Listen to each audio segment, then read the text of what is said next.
Hello YouTube! Thank you for clicking on my first ever video on this channel. I've seen so many cool videos on this platform, it feels odd and kinda cool being on the other side of it for once. We'll see how this goes. Go grab some water, get comfortable, I have my drawing in the background, and I'll show the full piece at the end, so I hope you'll stick around to see that. I use Procreate if you were wondering. Honestly, this was a blast to make, even if it's a little scary to post. Especially since I've seen so many talented artists and creators on this platform. But then again, if you never start, you'll never get where you want to be. And I'm right where I want to be, doing what I love, even if that sounds cliche. While I was brainstorming video ideas and figuring out what I wanted to say to fill in the time, I spent way too long trying to figure out what my first video should be. Should I do a speed paint, an art challenge, a tutorial, a sketchbook tour? I kept overthinking it until I realized, if I waited until I had the perfect idea, I'd probably never upload anything. I almost scrapped this, actually. But I set a deadline and figured I would do like an introduction and talk about my goals for this channel.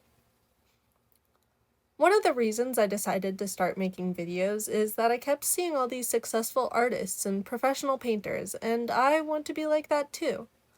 I want this to be my job, I want to put myself out there, and I want to inspire others. I see so many people either get unmotivated or try and compare themselves or just not try, and I think that's a little sad.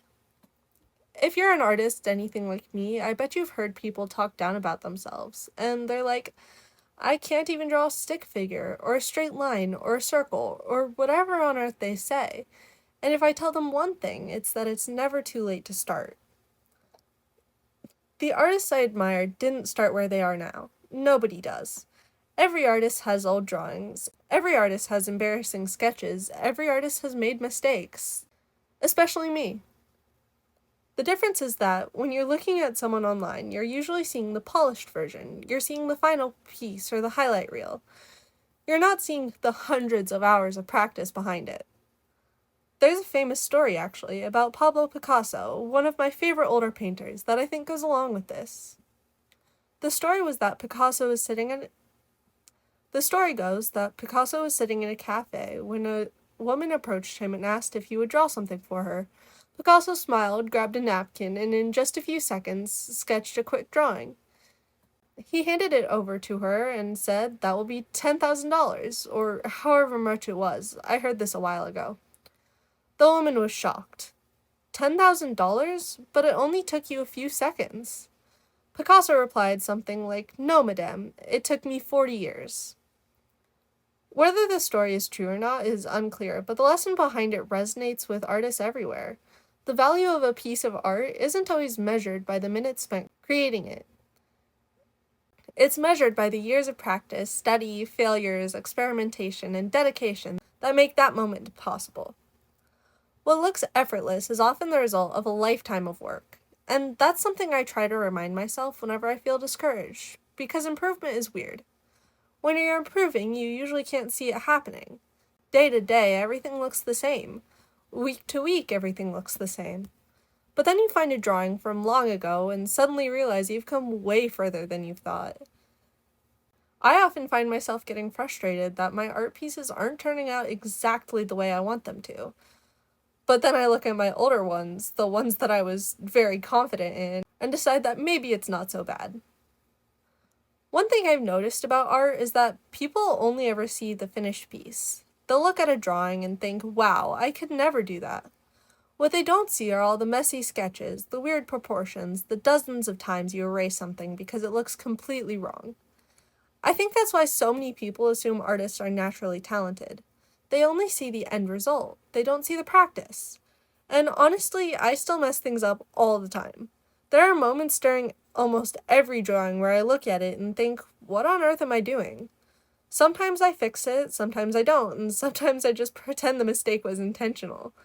But that's part of what keeps art interesting to me. If I already knew exactly how to do everything, I think I'd get bored. The fun part is figuring things out. And sometimes when people look like they know what they're doing, they really don't, and that's me in a nutshell. Of course, sometimes I do have a plan, like for this summer. I'll be working on my channel, showing alpacas, which I do for 4-H. I highly recommend, it's a lot of fun. And of course, my family and friends. Everyone's got to make time for that. Another thing I plan to do this year is Art Fight. I've been seeing so much about it. If you don't know what that is, it's an art thing where you can join one of two teams, attack people on the other side by drawing their characters, defend by drawing OCs of the people who attack you, and gain points for it, though it's really more focused on the gifting aspect of it. It seems so fun. I don't really care how many attacks I get, I just want to draw cool characters and have fun, not take it seriously. I'll put up a video next week of me drawing character sheets for my OCs in preparation, so subscribe if you want to see that. It would totally help me out. Anyway, I feel like so many people do take things too seriously, and it sucks the fun out of things. I hope that doesn't happen to me because I'm really excited for this, and for getting some art commissions set up somewhere in the future. I'll probably have my dad help me with that. I think I'm going to start posting pretty regularly, like one long form video a week, and I don't really know about shorts. I already have some footage cooking up of the character sheets that I'll edit in the free version of CapCut, since I don't really have any fancy tools yet. I feel like it's not really necessary to pay for all that, to be honest, but if you have any good recommendations for a recording app, that would help me so much, so drop it down in the comments. I've been using the default screen recording function for both the footage and my voice. Thank goodness CapCut has a feature to remove background noise because this video would be a lot more chopped than it already is. Even though I don't have a fancy setup, what I do have is a free schedule, a love for art, and enough courage to hit post.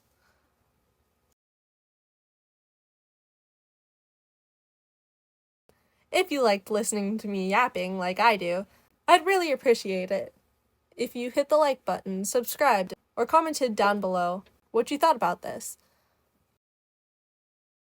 To everyone who made it this far, keep creating, keep doing what you love, and I'll catch you on the flip side.